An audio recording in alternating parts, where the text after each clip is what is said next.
আসসালামু আলাইকুম, স্বাগতম জানাচ্ছি নতুন আরেকটি ভিডিওতে। আজকে এই চ্যানেলে অনেকদিন পর কিছু আপডেট আপনাদের সাথে শেয়ার করব। বিশেষ করে সাইপ্রাসে যারা আসার জন্য পাসপোর্ট জমা দিয়ে রেখেছেন 6 মাস, 7 মাস, 1 বছর, 1.5 বছর হয়ে গেছে, কিন্তু আপনার পাসপোর্টে এখন পর্যন্ত ভিসা লাগেনি। কেন লাগেনি, কি কারণে লাগেনি, এজেন্সি প্রকাশ করছে না, কিংবা যে দালালের কাছে দিয়েছেন, কিংবা সাইপ্রাসে যে সমস্ত পুরনো প্রবাসীর কাছে যারা জমা দিয়েছেন তারাও ক্লিয়ারলি কোনো কিছু বলছে না যে কেন আপনার ভিসা বের হচ্ছে না।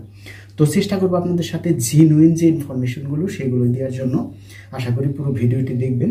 আর চ্যানেলে যারা নতুন আছেন দয়া করে চ্যানেলটি সাবস্ক্রাইব করে রাখবেন। তো যারা অলরেডি 1 বছর, 6 মাস, 1.5 বছর যাবৎ পাসপোর্ট জমা দিয়ে রেখেছেন, কেন আপনাদের পাসপোর্টে ভিসা লাগতেছে না? অবশ্যই আপনারা জানেন যে সাইপ্রাসে ভিসার জন্য যখন আবেদন করবেন তখন আপনার পাসপোর্ট না দিলেও চলবে, কিন্তু ফটোকপি সাথে 1 থেকে 1.5 লক্ষ টাকা সিকিউরিটি হিসেবে দিতে হয়। এবং কি যে এজেন্সি কিংবা যে প্রবাসীর কাছে আপনি পাসপোর্ট টাকা পয়সা জমা দেবেন সেও কিন্তু কোম্পানিকে, যে কোম্পানির আন্ডারে ভিসার জন্য অ্যাপ্লাই করবে সেই কোম্পানিকে 1200 ইউরো দিতে হয়।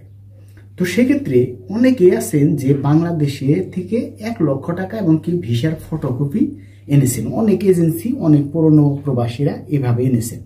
তো আপনি ভালোভাবে খেয়াল করে দেখবেন যে 1200 ইউরো যদি জমা দিতে হয় আর আপনার কাছ থেকে যদি অনলি 1 লক্ষ টাকা এবং কি পাসপোর্ট এনে থাকে, তাহলে কি ওই 1 লক্ষ টাকা কনভার্ট করলে 1200 ইউরো হয়?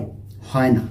এতেই স্পষ্ট আপনি বুঝতে পারেন যে আপনার পাসপোর্ট এবং কি আপনার ডকুমেন্ট, আপনার টাকা পয়সা এখন পর্যন্ত কোনো কোম্পানির আন্ডারে জমা দেয়নি, কিংবা ইমিগ্রেশনে এখন পর্যন্ত আপনার পাসপোর্ট এবং কি টাকা পয়সা জমা হয়নি। যে পর্যন্ত আপনার টাকা ডিপোজিট না হবে, ব্যাংক ড্রাফট না হবে, কোম্পানি আপনার পাসপোর্ট ডকুমেন্ট দিয়ে অ্যাপ্লাই না করবে, আপনার পাসপোর্টটি অ্যাপ্রুভ না হবে, সে পর্যন্ত সাইপ্রাসের কোনো ভিসায় আপনি পাবেন না। সেটা ভিজিট ভিসা হোক, কিংবা স্টুডেন্ট ভিসায় হোক, কিংবা ওয়ার্কিং ভিসায় হোক না কেন। এই বিষয়গুলো ক্লিয়ারলি কোনো ইউটিউবার, কোনো নিউজ কিংবা কোনো ব্লগ চ্যানেলেও আপনি দেখবেন না।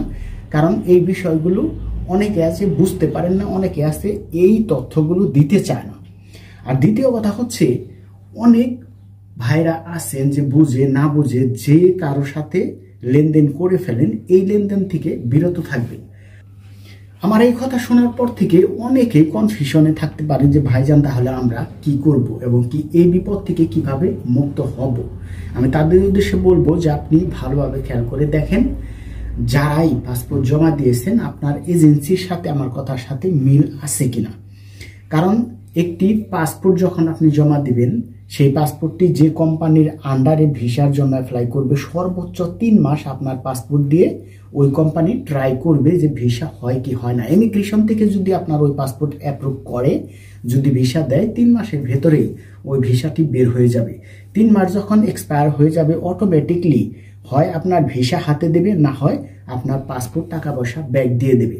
এটাই হচ্ছে সাইপ্রাসের নিয়ম। অর্থাৎ ওইখান থেকে আরেকটি কোম্পানিতে যদি আপনার ডকুমেন্টগুলো সাবমিট করে, টাকা পয়সা দেয় এবং কি ইমিগ্রেশন যদি অ্যাপ্রুভ করে, সেখানেও 3 মাসের মতো ট্রাই করবে, এর বেশি নয়।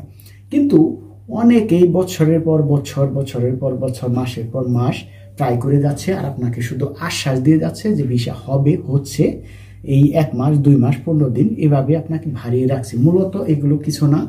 যাদের পাসপোর্ট কোম্পানিতে জমা দিয়েছে, কোম্পানি লিগালভাবে তার টাকা পয়সা সাবমিট করেছে ইমিগ্রেশনে, তাদের অলরেডি ভিসা হয়ে আসতেছে। তাছাড়া এর আগেও অনেকবারই আমি বলেছি যে সাইপ্রাসে ভিসা কিন্তু অ্যাভেলেবেল বের হচ্ছে না, সেটা কোম্পানির আন্ডারে হোক, সাপ্লাই কোম্পানিতেই হোক না কেন, এখানে শতকরা সর্বোচ্চ 10% ভিসা হচ্ছে। তো আশা করি বুঝতে পারছেন। যারা চ্যানেলটিতে নতুন আছেন দয়া করে চ্যানেলটি সাবস্ক্রাইব করবেন। Thank you.